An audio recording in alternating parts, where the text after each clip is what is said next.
Hello everybody, it's Miss Alexander. Today I'm going to read, of course, this is a star book, so you know about this. Alexander and the Terrible, Horrible, No Good, Very Bad Day. I went to sleep with gum in my mouth, and now there's gum in my hair. And when I got out of bed this morning, I tripped on the skateboard. By mistake, I dropped my sweater in the sink while the water was running, and I could tell this was going to be a no good, very bad day.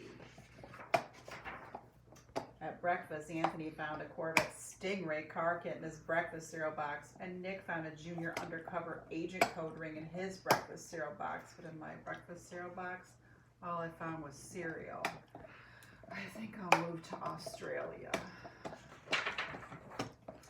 In the carpool, Mrs. Gibson let Becky have a seat by the window, and Audrey and Elliot got seats by the window too. And I said I was being scrunched. I said I was being smushed. I said if I don't get a seat by the window, I'm going to be car sick. No one even answered. I could tell it was going to be a terrible, horrible, no good, very bad day. At school, Mrs. Dickens liked Paul's picture of the sailboat better than my picture of the invisible castle. At singing time, she said I sang too loud. At counting time, she said I left out 16. Who needs 16? And I could tell it was going to be a terrible, horrible, no good, very bad day. I could tell because Paul said I wasn't his best friend anymore. He said that Philip Parker was his best friend, and that Albert Moyle was his next best friend, and that I was only his third best friend. I hope you sit on a tack, I said to Paul. I hope the next time you get a double-decker strawberry ice cream cone, the ice cream cone part falls off and lands in Australia. Cash is listening to that part. There were 2 cupcakes in Philip Parker's lunch bag, and Albert got a Hershey bar with almonds, and Paul's mother gave him a piece of jelly roll that had little coconut sprinkles on top. Guess whose mother forgot to put in dessert? It was a terrible, horrible, no good, very bad day. That's what it was, because after school, my mom took us all to the dentist, and Dr. Fields found a cavity in just me. Come back next week and I'll fix it, said Dr. Fields. Next week? I said, I'm going to Australia. On the way downstairs, the elevator door closed on my foot. And while we were waiting for my mom to go get the car, Anthony made me fall where it was muddy, and then I started crying because of the mud, and Nick said I was a crybaby, and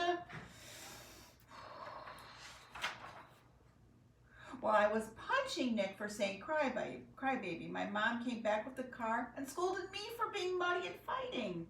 I'm having a terrible, horrible, no good, very bad day, I told everybody.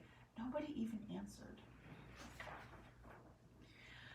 So then we went to the shoe store to buy some sneakers, and Anthony chose white ones with blue stripes, and Nick chose red ones with white stripes, and I chose blue ones with red stripes. But then the shoe man said, well, we're all sold out.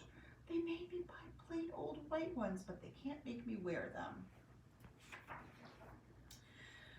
When we picked up my dad at his office, he said I couldn't play with the copying machine, but I forgot. He also said to watch out for the books on his desk, and I was careful as could be, except for my elbow.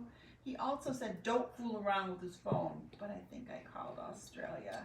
My dad said, please don't pick him up anymore. It was a terrible, horrible, no good, very bad day. There were lima beans for dinner, and I hate lima beans. There was kissing on TV. I hate kissing.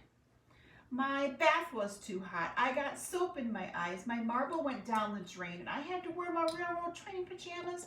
I hate my railroad train pajamas. When I went to bed, Nick took the pillow he said I could keep, and the Mickey Mouse nightlight burnt out, and I bit my tongue.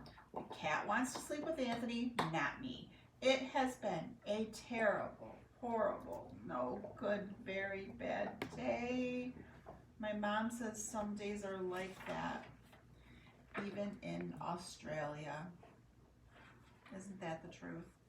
This was a book that we read before, so you're really familiar with this story. Cash is having a great time. So you know this story. You can retell this story to your family and practice your retelling skills with your moms and dads and brothers and sisters and uncles and aunts. I love you. I miss you. And I'll see you soon. Bye.